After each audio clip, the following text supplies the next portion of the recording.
आऊज़ु बिल्लाहि मिनश शैतानिर रजीम बिस्मिल्लाहिर रहमानिर रहीम रब्बि इश्रह ली सदरी व यस्सिर ली अमरी वहलुल उक़दतम मिन लिसानी यफ़क़हू क़ौली रब्बि ज़िदनी इल्मा रब्बि यस्सिर व ला तुअस्सिर व तम्मिम बिल खैर।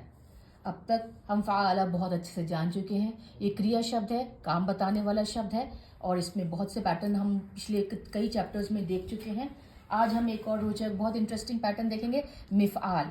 मिफ़आल मिफ़आल में आप किसी भी अक्षर में, किसी भी शब्द में, किसी भी वर्ड में मीम लगाइए, उसके नीचे कसरा, फिर उसके बाद फ, उसके ऊपर सुकून और उसके बाद तीसरा अक्षर जो भी है उस शब्द में और उसके ऊपर आप फतह लगाइए एक लंबे अलिफ के साथ और आखिर में अंत में लाम। मिफ़आल बनता है। मिफ़आल का मतलब होता है कि किसी भी काम को करने के लिए, किसी भी कार्य को करने के लिए कोई भी उपकरण का, किसी भी तरह के औजार का, किसी भी तरह के उपकरण का इस्तेमाल करना, वो मिफ़आल के ढांचे पर ये शब्द आता है।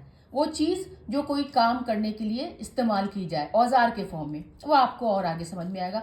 फतह हम जब सब जानते हैं, फतह हम कई बार अपने पिछले पाठों में पढ़ चुके हैं। उसने खोला, उस जो भी था पास्ट टेंस में, भूतकाल में। मिफ़आल वो चीज़ जो जिससे खोला जाए। हाँ, सोचने वाली बात है, किस चीज़ से कोई चीज़ खोली जाती है? चाबी। मिफ्ताह, मिफ्ताह, तो मिफ़आल पे ये शब्द आ गया मिफ्ताह। देखिए, है ना, फतह का मिफ़आल हो गया मिफ्ताह। पहला अक्षर हमने जोड़ा मीम का, जिसमें हमने कसरा लगाया, फ के ऊपर सुकून और वो जो उसी शब्द का ता का दूसरा अक्षर था, ता के ऊपर लंबा अलिफ और फतह और उसका आखिरी अक्षर हा, मिफ्ताह। देखिए कैसे कैसे जो भी शब्द हैं वो पैटर्न के ऊपर फिट बैठते हैं। सिर्फ जो बेसिक जो मूल शब्द था वो फा और एन और लाम था, उस अक्षर की जगह आप कोई से भी अक्षर लगाते जाइए और आपको नए नए शब्द और उनके नए नए रोचक और इंटरेस्टिंग से मीनिंग आपके सामने नजर आते जाएंगे। अगला शब्द देखिए, गलका। गलका का मतलब क्या होता है?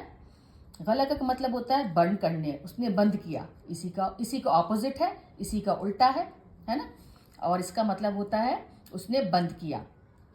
और मिगलाक, उसका मिफ़ाल पैटर्न हुआ मिगलाक। ये चाबी थी तो ये क्या हो सकता है? ताला। ज़्यादातर जनरली पैडलॉक, लॉक, किसी भी कोई भी ऐसा औजार, कोई भी ऐसा इंस्ट्रूमेंट, कोई भी ऐसा उपकरण जो बंद करने के काम आए। तो ये जो मिफ़ाल जो पैटर्न है, मिफ़ाल ढांचा है, मिफ़ाल फॉर्म है, ये अमूमन, अक्सर, ज़्यादातर ये कोई चीज़ को, मशीन को या फिर किसी उपकरण को या किसी यंत्र को दिखाता है जो किसी का काम आए, बंद करने के, खोलने के, चलाने के, पैडल मारने के, किसी भी तरह के। अब देखिए अगला शब्द देखिए, सबूहा। सबूहा ये शब्द ज़्यादा इस्तेमाल नहीं होता आजकल के ज़माने में, लेकिन इसका मीनिंग बहुत, इसका मायने बहुत ही सुंदर है। इसका मतलब होता है बहुत ही चमकीला, चमकने वाला, दीप्तिमान, रेडियंट, है ना। हम सूरज को कह सकते हैं। इसी शब्द से वर्ड सुबह आई है ना।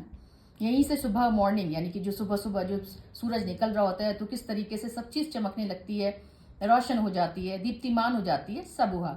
और सबूहा को करने वाला कौन सा औजार, कौन सा उपकरण, कौन सा यंत्र, कौन सा मशीन? मिसबाह। मिसबाह क्या? बोलिए। मिसबाह हम लैंप कह सकते हैं, लैंटर्न कह सकते हैं, बड़े बड़े दीपक कह सकते हैं और सूरज भी कुछ हद तक, है ना।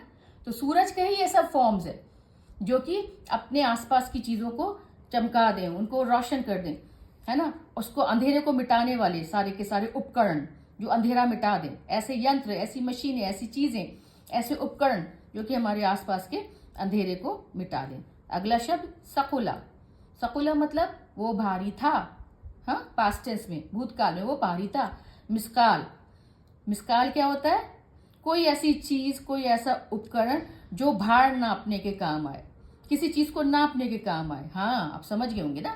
तो पहले जमाने में वो तराजू लिया जाता था, एक तरफ कुछ सामान रखा जाता था और उसको नापने के लिए कोई और भार रखा जाता था, वो मिस्काल, है ना। बाटा, बट्टा, कुछ भी आप कह सकते हैं, या किसी और चीज का भी भार हम कह सकते हैं। किताब का भार, है ना, कप का भार, है ना, किसी साइकिल का भार, किसी चीज का भी भार, वजन, ठीक है ना, उसको हम कहते हैं मिस्काल। हाँ, ये वाला शब्द देखिए, सा का। ओहो, अब तक तो हम लोग 3 अक्षर के शब्द देखते आ रहे हैं। 1 2 3, 1 2 3। अभी तक जो भी हमने पैटर्न देखे, 3 अक्षरों के पैटर्न, फाला पैटर्न या फईला भी देखा या फऊला भी देखा, लेकिन अक्षर उसमें 3 थे। इसमें ऐसा लग रहा है ना कि 2 हैं, सा का नहीं, वैसे तो कहने वाले कहेंगे 3 है, क्योंकि बीच में देखिए लंबा अलिफ है, लेकिन ये असल में जो इसके बीच का जो शब्द है वो वाव है, वाव है ना। ये 3 अक्षर से मिलके बना है, सीन, वाव और का। अगर आपको दिख रहा है सीन, वाव और का, ये साका जो है 3 अक्षर से मिलके, ये भी 3 अक्षर का ही शब्द है।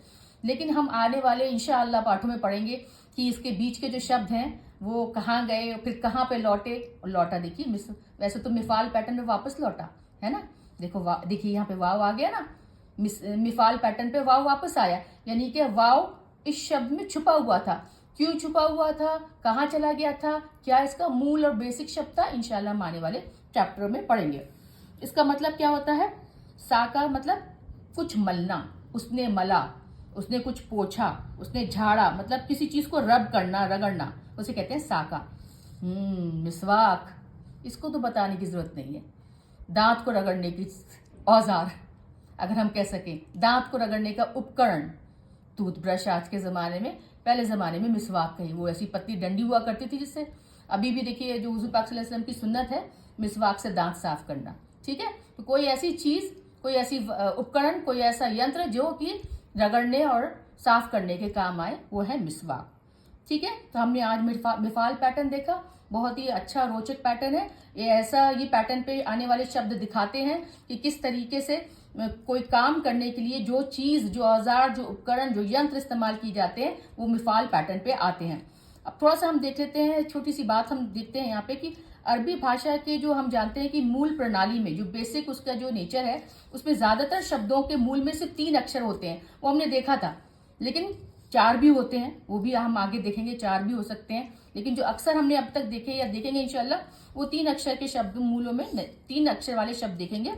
और एक विशेष पैटर्न पर रखा जाता है इनको, जो 3 अक्षर के शब्द हैं वो पैटर्न होते हैं फाला, हमने आगे पढ़ा था क्या, फाल है ना, मिफआल, मिफआल, मफऊल है ना, मिफआल, मफऊल है ना। आपको याद है वो सब, पीछे अगर आप देखते जाएंगे वो एक एक एक करके हमने पढ़े थे, वो सब के सब उसी पैटर्न पे, उसी ढांचे पे सब शब्द आते हैं, क्योंकि उस ढांचे का ऊपर का एक मीनिंग होता है, उस ढांचे का एक मायने होता है, जिसके ऊपर वो सारे शब्द आराम से फिट बैठते हैं और उनके पीछे चलते हैं, उनका अनुसरण करते हैं, ठीक है ना। तो यहाँ पे मुझे बताएं, जैसे हम ये देखें सफर, हिंदी में भी अगर एक शब्द देखें सफर, सफर का मतलब होता है यात्रा करना, तो सफर से देखिए मुसाफिर, मीम लगा आगे, मुसाफिर है ना, जिसका मतलब होता है यात्री।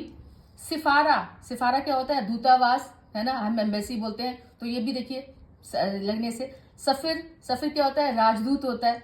तो ये छोटा सा एक एग्जाम्पल दिया था कि किस तरीके से एक जो मूल अक्षर होता है, एक बेसिक अक्षर होता है, और उसमें कुछ अक्षर, जैसे यहाँ पे मीम लगाया, और कुछ हरकतें ऊपर नीचे करके, हरकतें या स्वर, जबर जेर पेश ऊपर नीचे करके एक उसी से रिलेटेड, उसी से जुड़ा हुआ शब्द निकलता है, लेकिन मायने उसके थोड़े अलग होते हैं। अल्हम्दुलिल्लाह, वस्सलातु वस्सलामु अला सय्यदना मुहम्मद रसूलुल्लाह।